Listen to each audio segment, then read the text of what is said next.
ప్రియమైన దేవుని పిల్లలారా, బైబిల్ అనే ఈ దేవుని జ్ఞానం క్రైస్తవులందరికీ తెలియలేదు అన్న సంగతి మొదటిగా మీరు గుర్తించవలసిన విషయం. దానికి కారణం, ఎంతోమంది క్రైస్తవులు చదవడానికి ప్రయత్నం చేశారు, నేర్చుకోవడానికి ప్రయత్నం చేశారు, కానీ బైబిల్ను విశ్లేషించే పద్ధతి తెలియకపోవడం వలన చాలామంది ప్రారంభంలోనే బైబిల్ను విడిచిపెట్టేయడం ఈరోజు మనం చూస్తూ ఉన్నాం. దీనికి కారణం ఏమిటంటే, మనుషులు మాటలు అర్థమైనంత సులువుగా దేవుని మాటలు అర్థం కావు. కానీ క్రైస్తవులు ఎందుకో మిగిలిన పుస్తకాలను ఒకసారి చూసి వదిలేసినట్టుగా బైబిల్ను కూడా ఒకసారి చూసి అలా వదిలేస్తుండడం వల్ల బైబిల్లోని చాలా సంగతులు అర్థం కాకుండానే పోయాయి. ప్రియమైన దేవుని పిల్లలారా, బైబిల్ను కష్టంగా కాదు, ఇష్టంగా చదవాలి. బాధ్యతగా కాదు, ప్రేమగా చదవాలి. బైబిల్పై ప్రేమను పెంచుకొని చదివితే తప్ప ఈ జ్ఞానం మనసుకు ఎక్కదు. ఈరోజు ఈ సెమినార్లో మీరు పాఠాలు వ్రాస్తున్న తీరు, పరీక్షలకు సిద్ధపడుతున్న తీరు చూస్తుంటే లోకంలో జరిగే పరీక్షలే జ్ఞాపకం వస్తున్నాయి. లోకంలో జరిగే పరీక్షలు మీరు ఆలోచించండి. ఆ పరీక్షలను ఎవరు ఇష్టపడి వ్రాయరు. ఎందుకు వచ్చిన కర్మ, ఎవడు కనిపెట్టాడు ఈ సబ్జెక్టు, మొక్కలు ఎన్ని రకాలు ఉంటే మాకేంటి, అందులో ఎన్ని ఫ్యామిలీలు ఉంటే మాకేంటి. చూసారా, వర్గాలు ఉన్నాయి చూసారా, క్రమం, వర్గం, కుటుంబం, ఎన్ని రకాల పేర్లండి. బోటనీ చదివిన వాళ్ళకి తెలుస్తాయి. అకేషియా అంటాడు, ఏం అకేషియా? పాలిథీనం అంటాడు, రకరకాల పేర్లు. ఆ పేర్లు, ఆ వర్గాలు, ఆ సైంటిఫిక్ నేమ్స్ ఇవన్నీ వ్రాయలేక ఎవడు కనిపెట్టాడు ఇవి, మాకెందుకు వచ్చింది కర్మ అని బాధపడుతూ తప్పక బట్టి పట్టి వ్రాసి వచ్చేస్తాం. ఈరోజు చాలామంది పరీక్షలు రాస్తున్న పిల్లలను చూస్తుంటే అలాగే ఫీల్ అవుతున్నారు అనిపిస్తుంది. ఎందుకు వచ్చిన కర్మ దేవుడా, పరీక్ష రాయాలి. అన్నం తినడం లేదు కొంతమంది, నిద్రపోవడం లేదు మరికొంతమంది. మీరు పరీక్షలు వ్రాసి మార్కుల కోసం ఎందుకు ఆరాటపడుతున్నారో నాకు అర్థం కాలేదు. దీని మీద ఇష్టం పెంచుకుంటే మీరు పడి చదవవలసిన అవసరం లేదు. అమ్మ చెప్పే కథ, దానికి నోట్స్ రాసుకొని 10 సార్లు చదువుతారా? అమ్మ ఒక్కసారి చెబితే చాలు, జీవితాంతం గుర్తుండిపోతుంది. అమ్మ ఎప్పుడో చిన్నప్పుడు, నాకు ఇప్పటికి గుర్తున్నాయండి, మీకు గుర్తుంటాయండి. 80 ఏళ్ళు వచ్చినా అలాగే గుర్తుంటాయండి.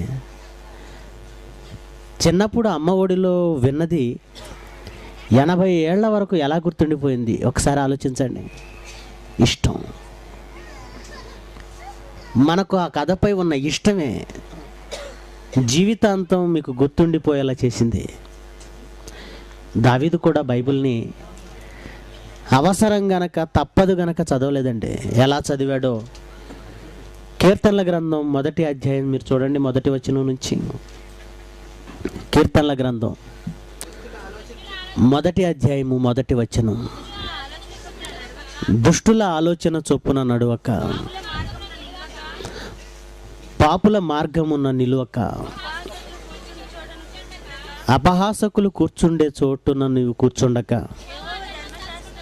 యెహోవా ధర్మశాస్త్రమును ధ్యానించండి అనే కంటే ముందు, చదవండి అనడం కంటే ముందు, ధ్యానించండి అనడం కంటే ముందు ఆనందించుచు అన్నాడు. ఇష్టపడుతున్నాడు, ఆనందిస్తున్నాడు, చదవడానికి ఆసక్తిని చూపిస్తున్నాడు, ఇష్టాన్ని పెంచుకున్నాడు. వాక్యాన్ని చదవడానికి, నేర్చుకోవడానికి ఇష్టం ఎప్పుడైతే ఉంటుందో, మీరు ఎప్పుడైతే ప్రేమిస్తారో దాన్ని పడి చదవవలసిన అవసరం లేదండి. సులువుగా తెలుసుకోగలరు, సులువుగా అర్థం చేసుకోగలరు. దానిపై మనకున్న ప్రేమే. కానీ ఈరోజు క్రైస్తవ జీవితాలను మీరు ఆలోచించండి. వాక్యం అనేది చాలా వెనకబడిపోయిందండి, చాలా వెనకటి స్థానంలో ఉంది. భార్యకు ప్రథమ స్థానం, పిల్లలకు తర్వాతి స్థానం, తనకు తర్వాత స్థానం. ఇలా క్రైస్తవుడు తన జీవితంలో చాలా చాలా లక్ష్యాలు నిర్ణయించుకున్నాడు. చాలామందికి తన గుండెల్లో స్థానాన్ని కల్పించాడు. చాలా బాధ్యతలు పెట్టుకున్నాడు, చాలా లక్ష్యాలు పెట్టుకున్నాడు. అతనికి ఉన్న లక్ష్యాలలో, అతనికి ఉన్న గమ్యాలలో, అతడు సాధించే వాటిలో బైబిల్ అనేది లేకపోవడమే బాధాకరమైన సంగతి. దీనిని చిట్ట చివర అవసరమైతే, అది అవకాశం ఉంటే, అది సమయం ఉంటే, అందుకే ఎవరేది చెప్పినా నమ్మవలసిన దుస్థితిలో క్రైస్తవ విశ్వాసులు ఉన్నారు. ఎవరేది చెప్పినా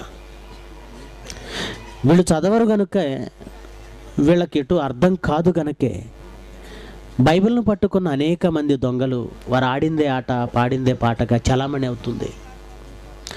ఒకవేళ అడపాదడపా చదివినప్పుడు మీకేదైనా అర్థమై వాడిని ప్రశ్నించారా? ప్రశ్నిస్తే శాపం వస్తుందనే ఒకే మాటతో మీ నోరు మూయించేస్తారు.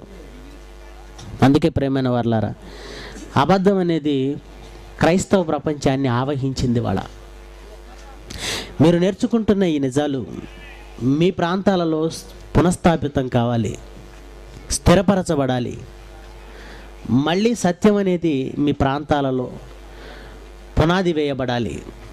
అందుకే ఈరోజు వారు చెప్పిన అనేకమైన అబద్ధాలు ఎలా అబద్ధాలుగా మిగిలిపోయాయో, వాటి స్థానంలో ఏవి వాస్తవాలో మీరు 10 దినాలు విన్నారు. ఈరోజు కూడా వారు చెప్పిన మరొక అబద్ధం బైబిలులో దేవుడు చెప్పిన వాస్తవం.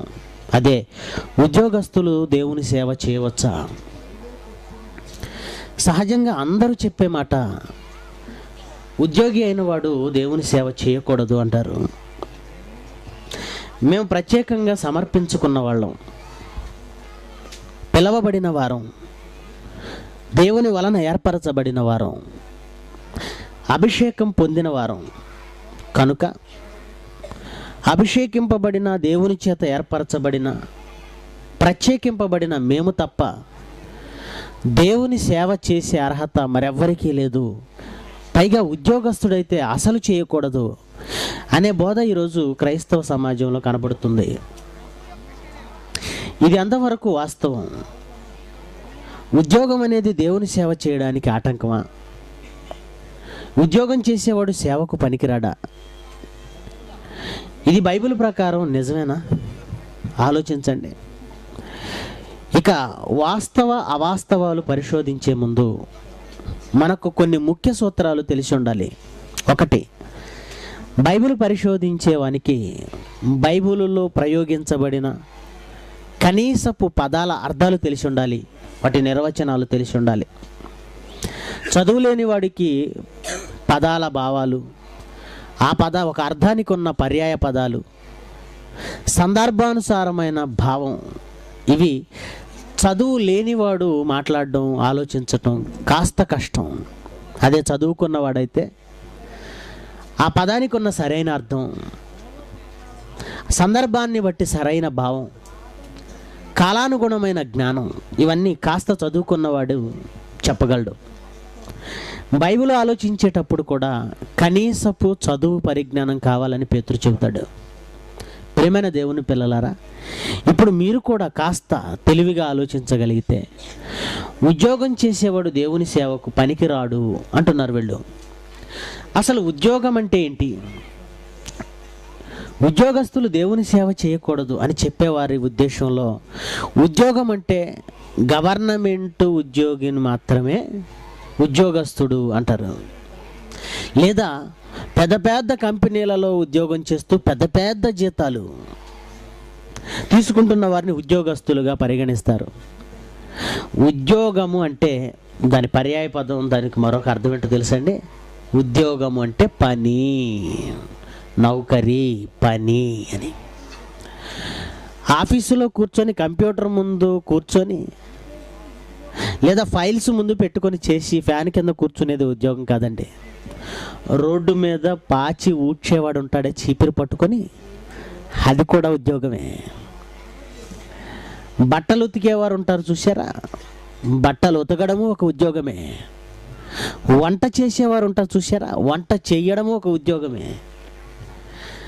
మనిషి చేసే పనిని ఉద్యోగం అంటారు. మనిషి చేసే పనిని ఉద్యోగం అంటారు. వీరి మాటలను పరిగణలోనికి బైబిల్ సరిగా బోధించలేని, అరకొరగా చదువుకున్నవాడు ఉద్యోగస్తులు దేవుని సేవకు పనికిరారండి అంటున్నారే, వీళ్ళ మాటలను నిజంగా మనం పరిగణలోనికి తీసుకుంటే సేవ చేయడానికి ఏ పని చేయకూడదన్నమాట. సేవ చేసేవాడు ఏ ఉద్యోగంలో ఉండకూడదన్నమాట. అంటే పాచి పని చేయకూడదు, వ్యవసాయం చేయకూడదు, ఫ్యాక్టరీలోనికి వెళ్ళకూడదు, బట్టల పని చేయకూడదు, ఏ పని చేయకూడదు. ప్రియమైన దేవుని పిల్లలారా, అలాంటి వారు ఎవరుంటారు? అలాంటి వాళ్ళు మాత్రమే సేవ చేయాలా?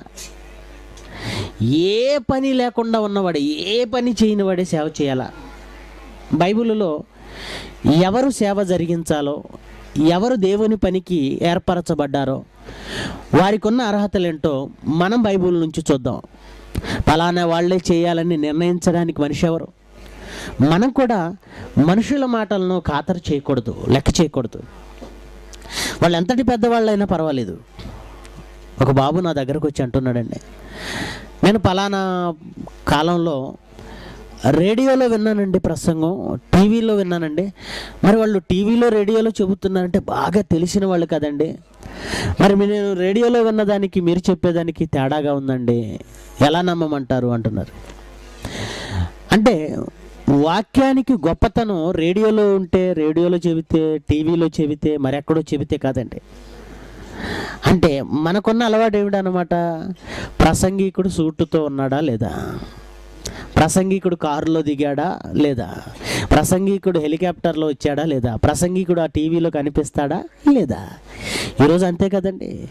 ఎవరి సభలు ఎక్కువగా జరుగుతాయి? వాడి సబ్జెక్టు చెప్పినా చెప్పకపోయినా, వాడి మాటలలో కనీసపు జ్ఞానం ఉన్నా లేకపోయినా, టీవీలో ఆర్భాటంగా కనిపిస్తే చాలు వాళ్ళను ప్రసంగికులుగా మన ఊర్లకు తీసుకొస్తారు. మహాసభలు, పెద్ద పెద్ద సభలు, లక్షలు ఖర్చు పెడతారు. తీరా చూస్తే ఒక్క అక్షరం మొక్కుండదు బైబిల్, ఒక్క అక్షరం మొక్కుండదు. మరి ఎందుకు అతన్ని తీసుకొచ్చారు? పలాని వాడు ప్రసంగికుడు, దైవజనుడు అనడానికి మనం చూసే క్వాలిఫికేషన్లు ఏంటో తెలుసా? ఇతడు టీవీలో ఎప్పుడైనా కనిపించాడా? ఇతను కారులో వస్తున్నాడా? ఇతను హెలికాప్టర్లో ఏమైనా దిగుతున్నాడా? ఇవే అండి క్వాలిఫికేషన్స్. మరో క్వాలిఫికేషన్ ఏంటి? ఇతడు దేశ విదేశాలలో తిరుగుతున్నాడా? దేశ విదేశాల్లో తిరిగేవాడు బైబిల్ చెప్తాడా? కూర్చొని జాగ్రత్తగా బైబిల్ను అకంఠిత దీక్షతో పరిశోధించేవాడు బైబిల్ చెప్పగలడా? అందుకే ఈ భావాలు ముందు క్రైస్తవుల మనసుల్లోని చెరిగిపోవాలి.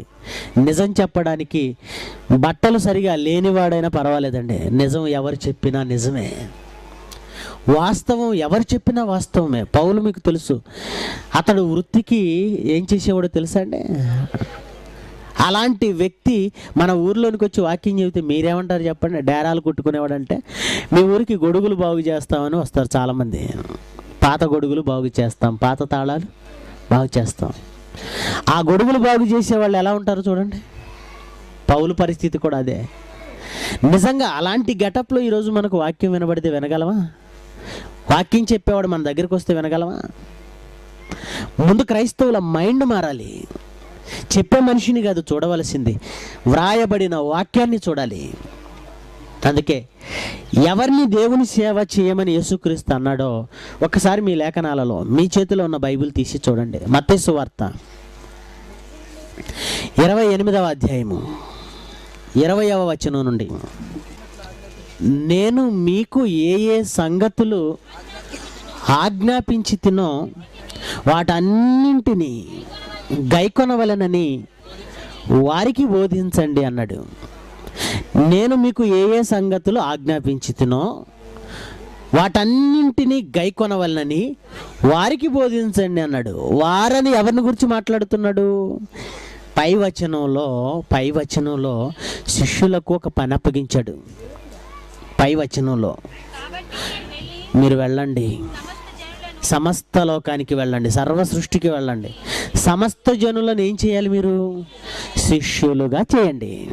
శిష్యులుగా చేయడం అంటే వాక్యం చెప్పి వారి మనస్సు మార్చి బాప్తిస్మం ఇచ్చి క్రైస్తవుడిగా చేసి వాక్యంలో నిలబెట్టండి. క్రైస్తవుడిగా నాకు శిష్యుడిగా చేయండి. ప్రతి క్రైస్తవుడిని క్రైస్తవులను చేయండి. శిష్యులంటే అంత్యోక్యలో ఉన్నవారు మొట్టమొదట క్రైస్తవులు అనబడ్డారు. క్రైస్తవులు అంటే శిష్యులు, శిష్యులంటే క్రైస్తవులు.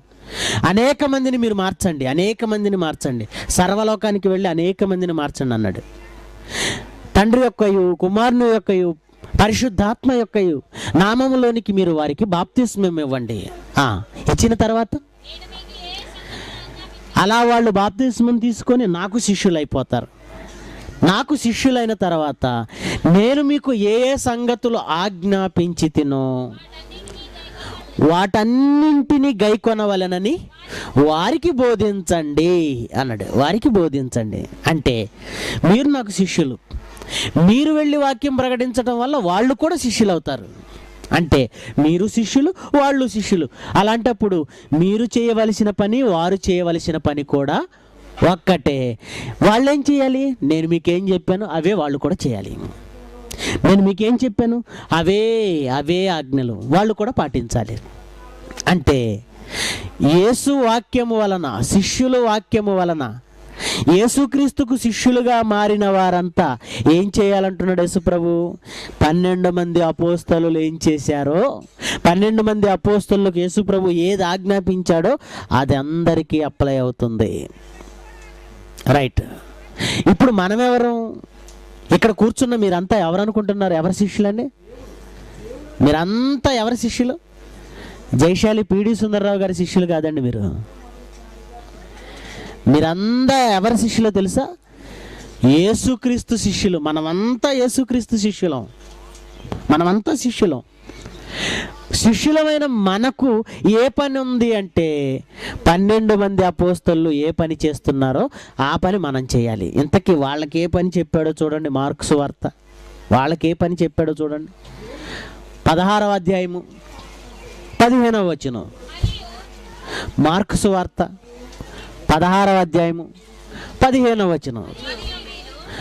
మరియు మీరు సర్వలోకానికి వెళ్ళండి, సర్వ సృష్టికి ఏం చెప్పమన్నాడు? సువార్త ప్రకటించండి. ఇది అపోస్తలులకు యేసు అప్పగించిన బాధ్యత, వాళ్ళకిచ్చిన పని, వాళ్ళను చెయ్యమన్న పని.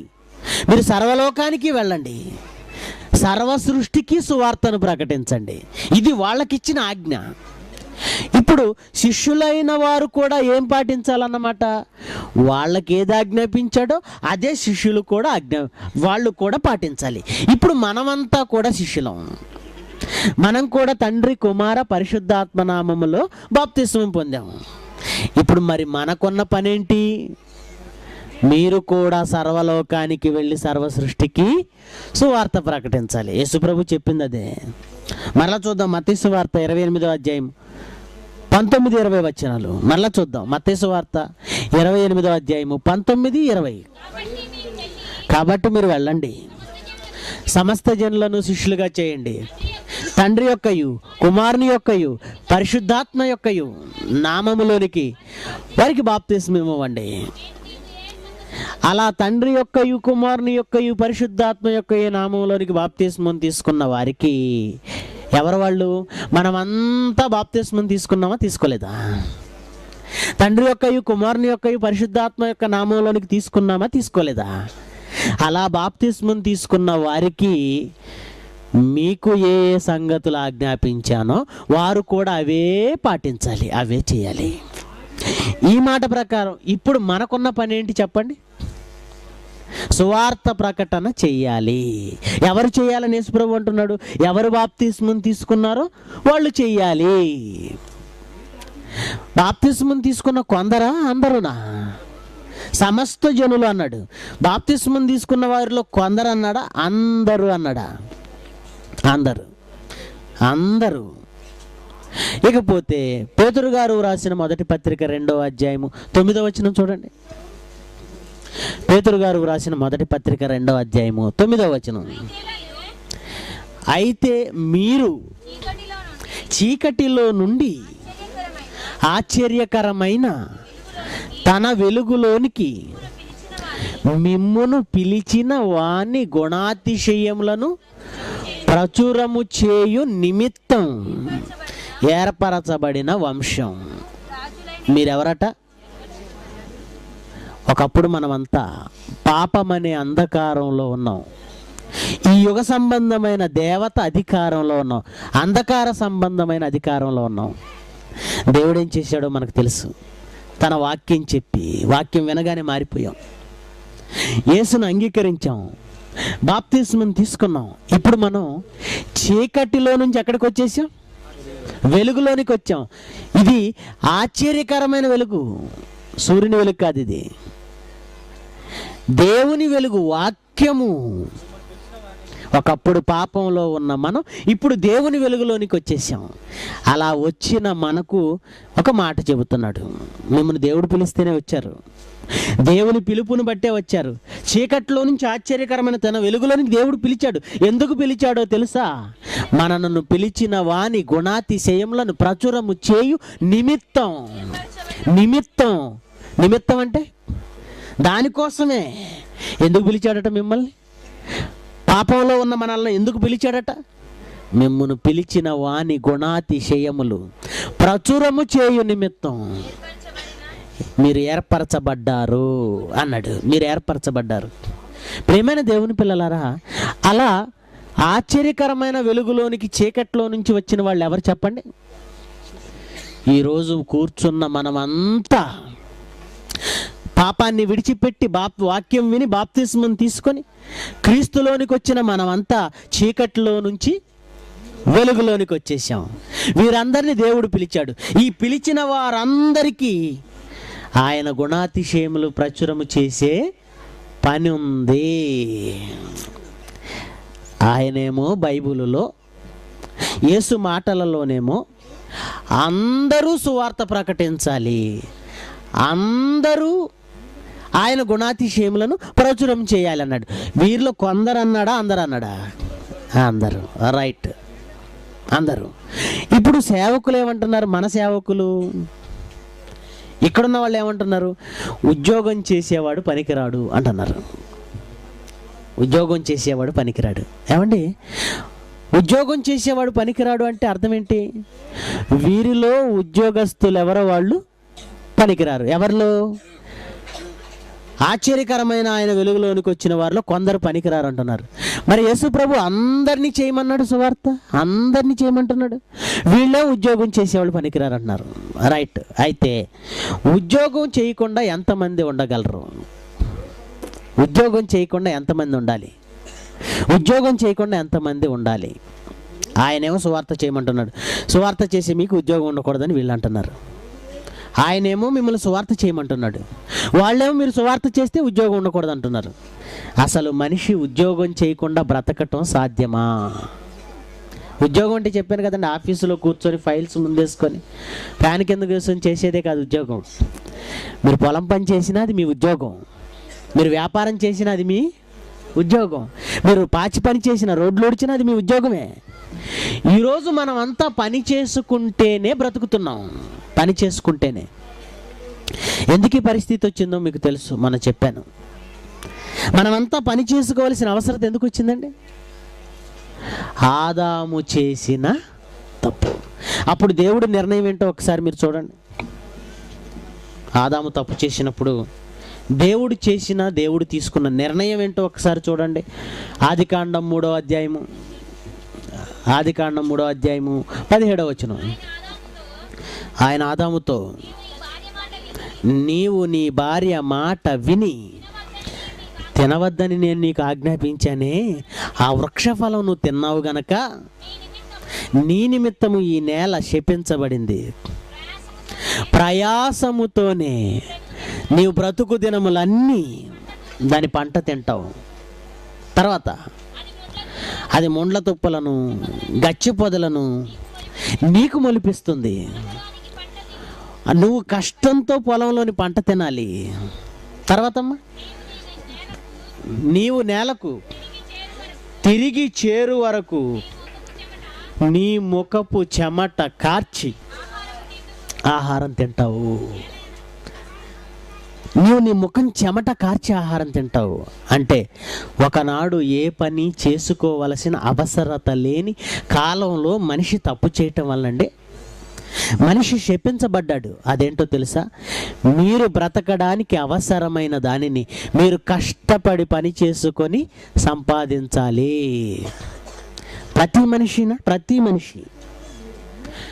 ఇది దేవుడి నిర్ణయమా? అవును, దేవుడి నిర్ణయం. ప్రతి మనిషి పని చేయాలి అంటే తప్పు చేసిన తర్వాత దేవుడు మనిషికి ఏమి నిర్ణయించాడో తెలుసా? మీరంతా ఉద్యోగాలు చేసుకొని బ్రతకాలి. ఏ ఉద్యోగాలు? పని. ఉద్యోగం అంటే పని. దేవుడేమో ప్రతి మనిషిని పని చేసుకొని బ్రతకండి అన్నాడు. పని చేసుకొని బ్రతకండి అంటే ఈ లెక్క ప్రకారం ప్రతి మనిషి పని చేయవలసిందేనా? ప్రతి మనిషి ఉద్యోగం చేయాలా? అవును. ప్రతి మనిషి ఉద్యోగం చేసే బ్రతకాలా? అవును కదా, పని చేసే బ్రతకాలి కదా. మరి అలాంటప్పుడు ఉద్యోగస్తులు దేవుని సేవ చేయకూడదంటే ఈ ప్రపంచంలో ఎవడూ దేవుని సేవ ఎందుకు? దేవుడే అందరినీ పని చేసుకొని బ్రతకమన్నాడు. ఇతనేమంటున్నాడు? ఉద్యోగం చేస్తే నువ్వు దేవుడి సేవకు పనికిరావంటున్నాడు. ఏమండి, దేవుని మాటలకు వీళ్ళ మాటలకు ఏమైనా పొంతనుందా? ఆయనేమో క్రైస్తవుడైన ప్రతి ఒక్కడు సువార్త ప్రకటించాలంటున్నాడు. వీళ్ళేమంటున్నారు? నువ్వు ఉద్యోగస్తుడు అయితే సువార్త చేయడానికి వీల్లేదంటున్నారు. ఎంత తేడాగా ఉన్నారో మీరు ఆలోచించండి. ప్రియమైన వారలారా, పని చేయడం తప్పదు, మనం సువార్త పని చేయటం కూడా తప్పదు. ఉద్యోగస్తులైన వారు సువార్త ప్రకటించకండి, మిగిలిన వాళ్ళు ప్రకటించండి అని బైబిల్లో చెప్పాడండి. ఆశ్చర్యకరమైన తన వెలుగులోనికి పిలిచి నా గుణాతిశయాలను ప్రకటించండి అన్న దేవుడు ఉద్యోగస్తులు చేయకండి, మిగిలిన వారు చేయండి అన్నాడండి. అందరూ చేయాలి. మరి ఉద్యోగస్తులు చేయకూడదని నువ్వు ఎందుకంటున్నారో చెప్పనా?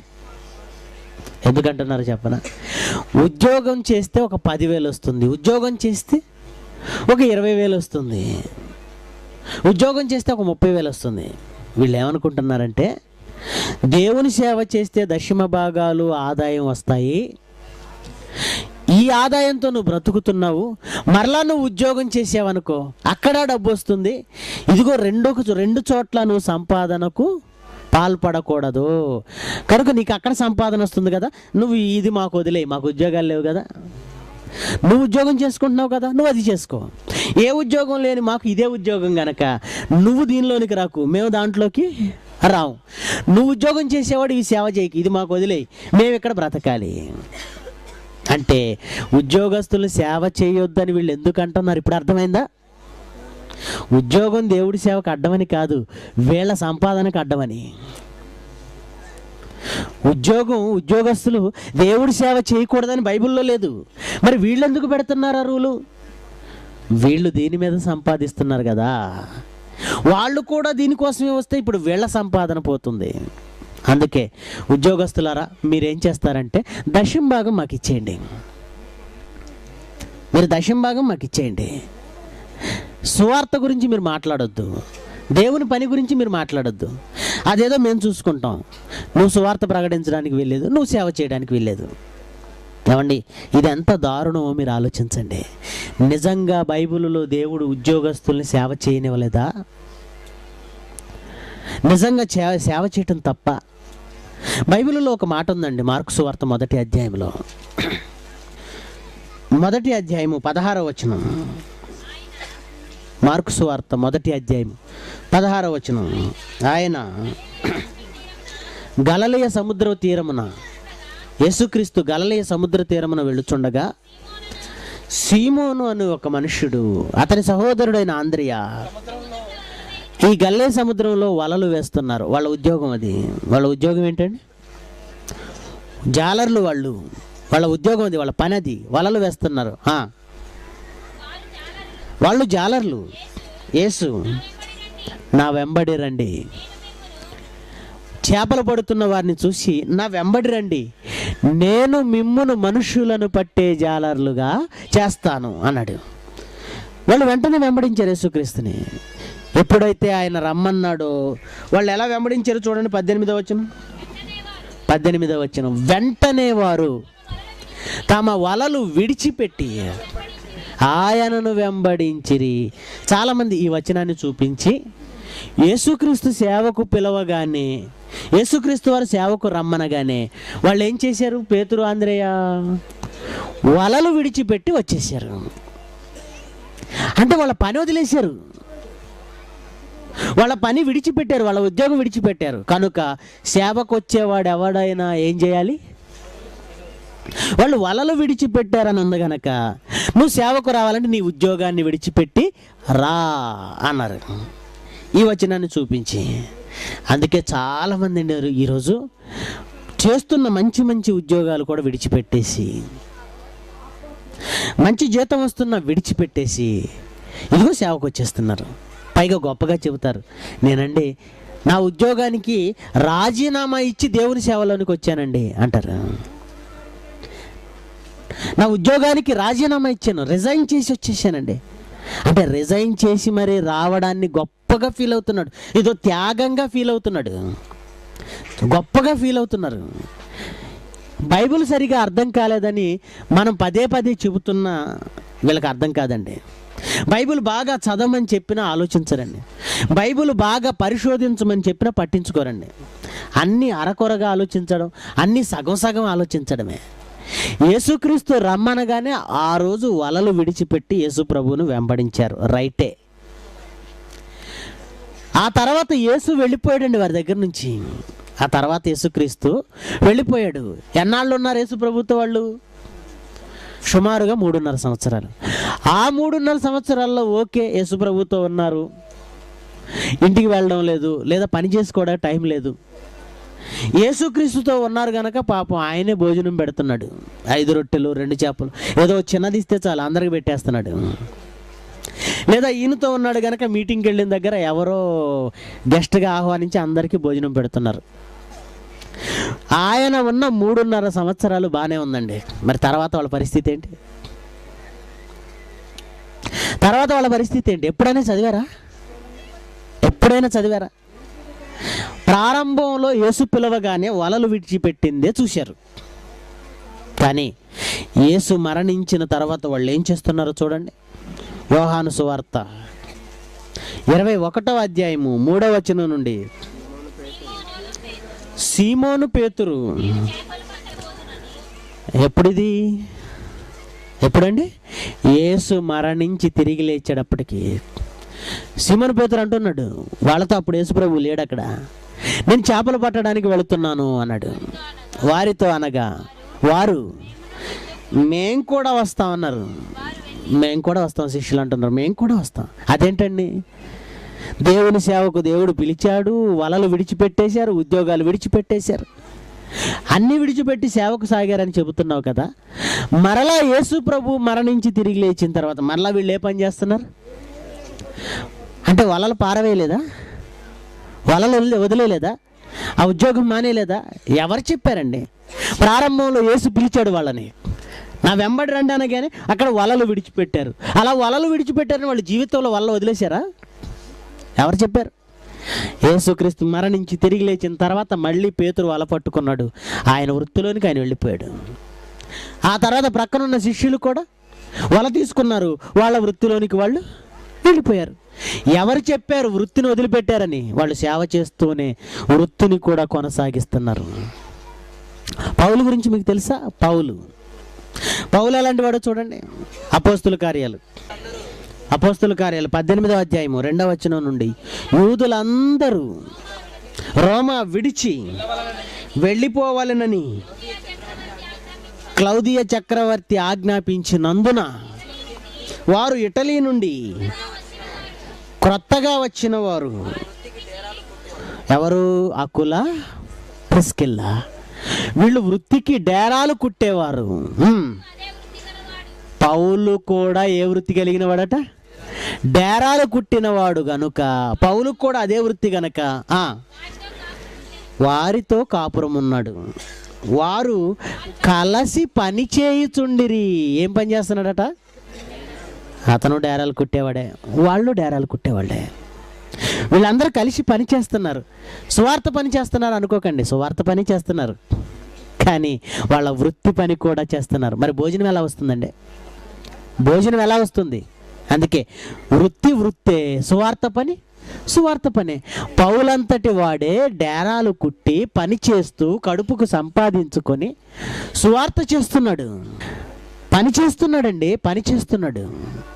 అలాగే 20వ అధ్యాయం చూడండి, అపోస్తుల కార్యాలు 20వ అధ్యాయం 34 నుంచి చదువుదాం. అపోస్తుల కార్యాలు 20వ అధ్యాయం 34 నుంచి. ఎవని వెండినైనను 33 నుంచి ఎవని వెండినైనను బంగారమునైనను వస్త్రాలనైనను నేను ఆశించలేదు. నీ వస్త్రాలు నాకొద్దు, మీ బంగారం నాకొద్దు, మీ డబ్బు నాకొద్దు. నా అవసరముల నిమిత్తం, నాతో ఉన్నవారి నిమిత్తం ఈ నా చేతులు కష్టపడ్డాయి. ఎవరి చేతులు కష్టపడ్డాయి ఏంటండి? పౌలు మహా గొప్ప సంఘాలు, 7 సంఘాలను కట్టాడు, 14 పత్రికలు రాశాడు, ఎంతో మందిని తన సువార్తతో కన్నాడు. అలాంటి వాడు ఎఫెసీయులకు ఏం చెప్తున్నాడో తెలుసా అండి? నేను మీ దగ్గరకు వచ్చినప్పుడు మీ దగ్గర ఏమైనా తీసుకున్నానా? మీరు నాకు అన్నం పెట్టేశారనుకున్నారా? మీ వల్ల నేను పోషింపబడుతున్నాను అనుకుంటున్నారా? ఇదిగో మీ నిమిత్తం నేను సువార్త ప్రకటించి నా అవసరాల కోసం మాత్రం నా చేతులతో నేను కష్టపడ్డాను. ఇదిగో నాతో ఉన్న వారి నిమిత్తం కూడా ఈ చేతులు కష్టపడ్డాయి. ఏ పని చేశారు వీళ్ళు? పౌలు ఏ పని చేశాడండి? డేరాలు కుట్టాడు. అలాగే తెస్సలోనికకు రాసిన పత్రిక, 2వ పత్రిక, తెస్సలోనికకు రాసిన 2వ పత్రిక 3వ అధ్యాయం 6వ వచనం నుండి, సహోదరులారా, మా వలన పొందిన బోధన ప్రకారము కాక అక్రమముగా నడుచుకొను ప్రతి సహోదరుని అక్రమముగా నడుచుకునే ప్రతి సహోదరుని యొద్ద నుండి మీరు తొలగిపోండి. మా బోధ ప్రకారం నడవాలి, మా బోధ ప్రకారం నడవాలి. అక్రమంగా నడుచుకుంటున్నాడా? వాళ్ళ దగ్గర నుంచి వెళ్ళిపోండి. మన ప్రభు అయిన యేసుక్రీస్తు పేరిట మీకు ఆజ్ఞాపించుతున్నాను, ఎలాగూ మమ్మను పోలి నడుచుకొనవలెనో మీకే తెలియను. మేము మీ మధ్యన అక్రమంగా నడుచుకొనలేదు, ఎవని యొద్ద ఉచితంగా ఆహారం పుచ్చుకోలేదు, మీలో ఎవనికి నీ భారంగా ఉండకూడదని ప్రయాసంతో కష్టంతో రాత్రింబగళ్ళు పనిచేసు జీవనం చేశాం, జీవించటం కోసం సంపాదించుకున్నాం. 9, మీరు మమ్మును పోలి నడుచుకొనవలనని మమ్మును మేము మాదిరిగా కనబరుచుకున్నటకే ఇలాగూ చేసి తిమి కానీ మాకు అధికారం లేదని కాదు. 10వ వచనం, మరియు మేము మీ యొద్ద ఉన్నప్పుడు ఎవడైనను పని చేయనొల్లని ఎడల వాడు భోజనం చేయకూడదు. ఎంత చక్కగా చెప్పాడండి. చాలామంది తెస్సలోనికి పట్టణంలో తయారైపోయారు. ఎలాంటి వాళ్ళు తయారయ్యారంటే, ఎలాంటి వాళ్ళు తెస్సలోనికి పట్టణంలో తయారయ్యారంటే, మేము సువార్త పనిలో ఉన్నాం, మేము ఎందుకు పని చేయాలి?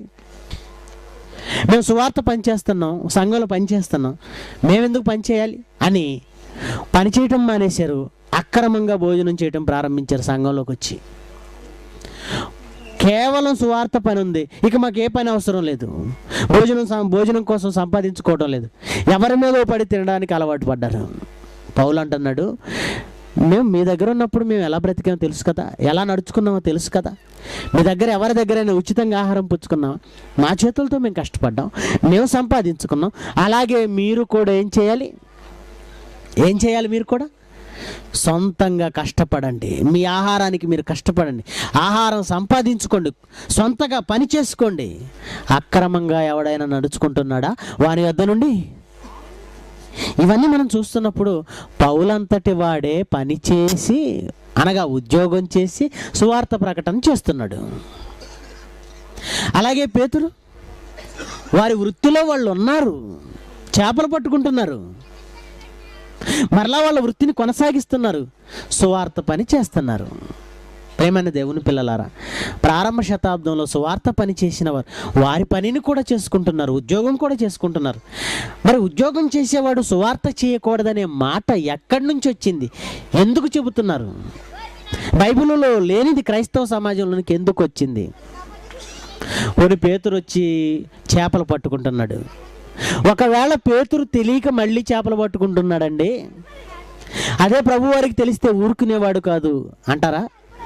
యేసు ప్రభు కూడా ఉన్నాడండి. పేతురు వచ్చి మరలా చేపలు పట్టుకుంటున్నప్పుడు ఎవరున్నారు? ఆయనేమంటున్నాడు చూడండి, యోహాను సువార్త 21వ అధ్యాయము, యోహాను సువార్త 21వ అధ్యాయం 3వ వచనం నుండి. సీమోను పేతురు, నేను చేపలు పట్టడానికి వెళుతున్నాను అనే వారితో అనగా, వారు మేమును నీతో కూడా వచ్చేదము అనిరి. వారు వెళ్ళి ధోని ఎక్కిరి కానీ ఆ రాత్రి అంతా కష్టపడ్డారు కానీ ఏమీ పట్టలేదు. సూర్యోదయం అగుచుండగా యేసు దరిని నిలిచెను. అయితే ఆయన యేసు అని శిష్యులు గుర్తుపట్టలేదు.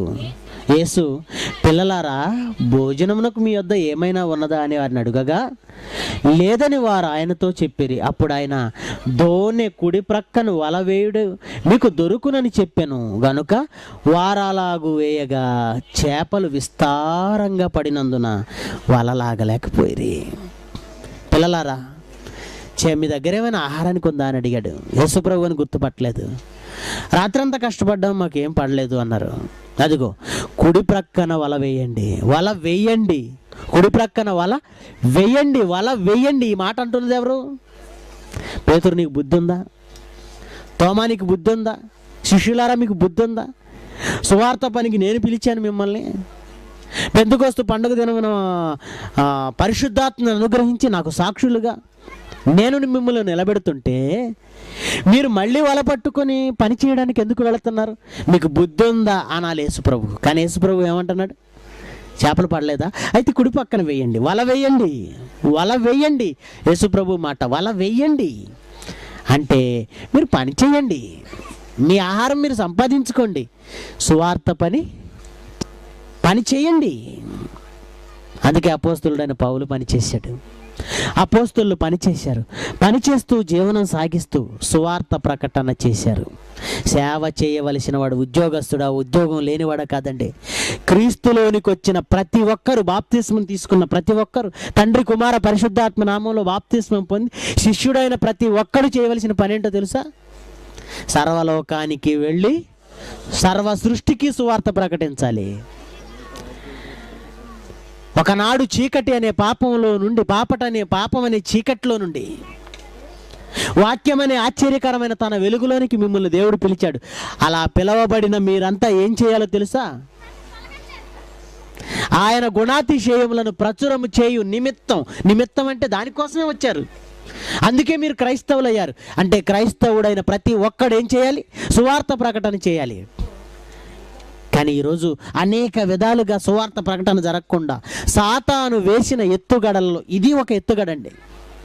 అందుకే అనేక మందిని క్రైస్తవుల్ని నిష్ప్రయోజకులుగా మార్చేసింది. మీరు సువార్త చేయకూడదు, మీరు సువార్త చేయకూడదు, మీరు సువార్త చేయకూడదు, మీరు సువార్త చేయకూడదు, మీరు మాట్లాడకూడదు. మరి ఎవరు మాట్లాడతారు? మేము ఒక్కళ్ళమే. యేసుప్రభు ఏమన్నాడు? కోత విస్తారంగా ఉంది, పనివారిని పంపమని మీరు వేడుకోండి. ఈరోజు పనివారు కావాలండి. కానీ సాతాను అడ్డుకట్ట వేస్తుంది. సువార్త ఎక్కడ ప్రకటింపబడుతుందో, ఎక్కువ మంది ఎక్కడ సువార్త ప్రకటించే వారిగా మారితే ఎక్కడ లోకం మారిపోయి దేవుని వైపు వెళ్ళిపోతుందో అని సువార్త ప్రకటన జరగనివ్వకుండా అడ్డుకుంటున్నది సైతానండి. ఇది తెలియనివ్వటం లేదు క్రైస్తవ్యానికి. అనేక మంది బోధకులే సాతానుకు అనుచరులుగా మారిపోతున్నారు. సువార్త పని జరగనివ్వకుండా అనేక బోధకులు అడ్డుకుంటున్నారు. పైగా వీళ్ళు అనే మాట ఏంటో తెలుసండి? ఏమండి, అభిషేకం ఉండాలండి, ఎవరు పడితే వారు సువార్త ప్రకటించకూడదండి. అభిషేకం ఉండాలి. ఏ అభిషేకం? ఆయన కూర్చోబెట్టి ఉత్సవ విగ్రహం లాగా ఆ తల మీద నూనె పోస్తారండి. అది అభిషేకం అట. ఎవరు పోసారు నీకు? ఈయనకంటే పెద్దోడు. ఏమండి, ఈ నూనె పోసే అభిషేకాలు ఎవరికో తెలుసా? పాత నిబంధన కాలంలో ప్రవక్తలు రాజులను అభిషేకించారు. ఈ అభిషేకాలు ఎవరివి? రాజులు. ఇశ్రాయేలీలను పరిపాలించే రాజును అభిషేకించడానికి దేవుడు పెట్టిన ఒక పద్ధతి, తైలపు కొమ్ము. ఆ కొమ్ములో ఒలీవ నూనె. మరి వీళ్ళేం వాడతారు? ఒలీవ నూనె ఉండదు కదా, కొబ్బరి నూనె వాడతారు. ఒలీవ నూనె. అది ఒక ప్రవక్త సమూయేలు, ప్రవక్త అయిన సమూయేలు దావీదును అభిషేకించాడు. ఇది రాజులను, అది ఇశ్రాయేలీల రాజులను, శరీర సంబంధమైన రాజులను అభిషేకించడానికి ఇచ్చిన కార్యక్రమం. మరి నువ్వు శరీర సంబంధమైన రాజువా? నువ్వు చెప్పు, నువ్వు శరీర సంబంధమైన రాజువా? దేవుని రాజ్యం శరీర సంబంధమైనదా, ఆత్మ సంబంధమైనదా? మరి మనకు శరీర సంబంధంగా అభిషేకం జరుగుతుందా, ఆత్మ సంబంధంగా అభిషేకం జరుగుతుందా? ఆలోచించండి. మరి మనకు అభిషేకం జరిగిందా, జరగలేదా? అభిషేకం మనకు అయిందా లేదా? మొదటి యోహాను పత్రిక, అభిషేకం జరిగిందో లేదో చూడండి. 2వ అధ్యాయము, మొదటి యోహాను పత్రిక 2వ అధ్యాయము 20వ వచనం. మొదటి యోహాను పత్రిక 2వ అధ్యాయం 20వ వచనం. అయితే మీరు పరిశుద్ధుని వలన అభిషేకం పొందినవారు. మీరు అభిషేకం పొందారా? పొందారు. ఎవరి వలన మీరు అభిషేకం పొందారు? పరిశుద్ధుని వలన, అంటే పరిశుద్ధాత్మ వలన. అంటే పరిశుద్ధాత్మ వలన మనం అభిషేకం పొందామండి. ఎప్పుడు? మీరెప్పుడు బాప్తిస్మం తీసుకున్నారో అప్పుడు మీలోనికి ఎవరు వస్తున్నారు? పరిశుద్ధాత్ముడు వచ్చాడు. అంటే ఆ రోజే మీరు దేనిచే అభిషేకింపబడ్డారు? పరిశుద్ధాత్మ చేత మీరు అభిషేకం పొందారు. దేవుడు అంటున్న మాట అండి. ఒకప్పుడు రాజులను అభిషేకించడానికి నూనె అభిషేకం, ఇప్పుడు నిన్ను అభిషేకించడానికి పరిశుద్ధాత్మ అభిషేకం. పరిశుద్ధాత్ముడు ఎప్పుడైతే నీ మీదకి వచ్చాడో నువ్వు పరిశుద్ధాత్మ చేత అభిషేకించబడ్డావు. అది బాప్తిస్మంలో జరిగింది. ఇప్పటికే మీరు అభిషేకం పొందిన వారైతే నువ్వు ప్రత్యేకంగా అభిషేకించబడ్డావా అని అడుగుతున్నాడేంటి ఆయన? అసలు నీ అభిషేకమే తప్పు, నూనె పోసుకోవడం. అది నువ్వు చేసి ఆల్రెడీ పరిశుద్ధాత్మ చేత అభిషేకించబడిన మమ్మలను అభిషేకించబడ్డావని ఆపటం ఎంత తప్పండి? కనుక ప్రియమైన వర్లారా, క్రైస్తవుడు అయినప్పుడే, నువ్వు బాప్తిస్మం తీసుకున్నప్పుడే నువ్వు పరిశుద్ధాత్మ చేత అభిషేకించబడ్డావు. దేనికో తెలుసా? రాజులైన యాజక సమూహంగా ఉండి మిమ్మును పిలిచిన వాని గుణాతిశయంలో మీరేం చేయాలి? ప్రచురం చేయాలి. ఉద్యోగం ఉందా, ఉద్యోగం లేదా, నీకు అభిషేకం ఉందా, అభిషేకం లేదా, ఈ మాటలు మీరు వినొద్దండి. మీరు అభిషేకం పొందినవారు. ఈరోజు ఒకరు కాదు సువార్త చేయవలసింది. ప్రపంచంలో 750 కోట్ల మంది ప్రజలు ఉన్నారు. వీరిలో మారిన వారు, మారామని చెప్పుకుంటున్న క్రైస్తవులు 250 కోట్ల మంది ఉన్నారు. మారని వాళ్ళు 400 కోట్ల మంది ఉన్నారు. మారిన వారు ఎంతమంది ఉన్నారండి? 400 కోట్లు. మరి వీళ్ళందరికీ సువార్త చేయాలంటే క్రైస్తవుడైన ప్రతి ఒక్కడు సువార్త పని చేయాలి. ఈ 250 కోట్ల మంది సువార్త చేస్తేనే ఆ 450 కోట్ల మందికి కూడా సువార్త అందుతుంది. కనుక దేవుడు సువార్త చెయ్యమని చెబితే ఉద్యోగస్తులు చెయ్యకూడదని చెప్పడానికి వీళ్ళెవరండి? వీళ్ళెవరు చెప్పండి? ప్రియమైన దేవుని పిల్లలారా, ఒక స్త్రీ ఉందండి బైబిల్లో. ఆమెను చూపించిన తర్వాత ముగించేస్తాను. అపోస్తుల కార్యాలు 9వ అధ్యాయం 36 నుంచి. మరియు యొప్పేలో తబితా అని ఒక శిష్యురాలు ఉండెను. ఆమెకు భాషాంతరమున దోర్కా అని పేరు. ఆమె శిష్యురాలు. ఆమె ఎవరండి? శిష్యురాలు. శిష్యుడైన వాడు ఏం చేయాలి? శిష్యుడైన వారు ఏం చేయాలి? సువార్త ప్రకటించాలి. శిష్యురాలైన ఆమె దేనిలో పేరు తెచ్చుకుందో చూడండి. ఆమె సత్క్రియలను, ధర్మకార్యములను బహుగా చేసి ఉండెను. సత్క్రియలు అంటే తెలుసు కదండి మీకు. సత్యము అనగా, యోహాను సువార్త 17:17, సత్యము అనగా వాక్యము, సత్క్రియలు అనగా వాక్యము ప్రకటించే పనిని సత్క్రియ అంటారు. వాక్యం ప్రకటించే పని ఏమంటారు? సత్క్రియ. ఆమె ఒక సత్క్రియ చేసిందా, సత్క్రియలు చేసిందా? ఎన్ని మీటింగుల్లో మాట్లాడిందో, ఎంతమందికి సువార్త చెప్పిందో, ఎంతమందికి వాక్యం చెప్పిందో, ఎన్ని సబ్జెక్టులు చెప్పిందో, పేరు తెచ్చుకుందంటండి ఆమె. ఆమె పేరేంటి? తబితా. భాషాంతరమున దోర్కా. అయితే ఆమె ఒకరోజు చచ్చిపోయిందండి.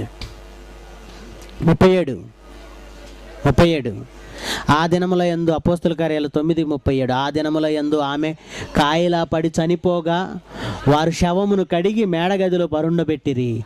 లొద్ద యుప్పేకు దగ్గరగా ఉండుట చేత పేతురు అక్కడ ఉన్నాడని శిష్యులు విని అతడు తడువు చేయక తమ వద్దకు రావాలనని వేడుకొనుటకు 2 మనుషులను అతని వద్దకు పంపిరి. పేతురు లేచి వారితో కూడా వెళ్ళి అక్కడ చేరినప్పుడు వారు మేడగదిలోనికి అతనిని తీసుకొని వచ్చిరి. విధవరాండ్రగు వారందరూ వచ్చి ఏడ్చుచు దోర్కా తమతో కూడా ఉన్నప్పుడు కుట్టిన అంగీలు వస్త్రములు చూపుచున్నారు. అంటే ఈమె సత్క్రియలు ధర్మకార్యాలు చేస్తూ ఏం చేసిందట? అంగీలు కుట్టిందట, కుట్టు పని చేసింది. పని చేసుకుంటూ ఉద్యోగం చేసుకునే ఈమె ఏం చేసిందట? సత్క్రియలు చేసింది, ధర్మకార్యాలు చేసింది, సువార్త పని చేసింది. అంటే సువార్త పని చేస్తూనే మిషన్ కుట్టుకుంది, మిషన్ కుట్టుకుంటూనే సువార్త పని చేసింది, కుట్టు పని చేసుకుంటూనే సువార్త, సువార్త చేసుకుంటూనే కుట్టు పని. చేయకూడదని ఎవరండి చెప్పింది? చెయ్యకూడదని ఎవరు చెప్పింది?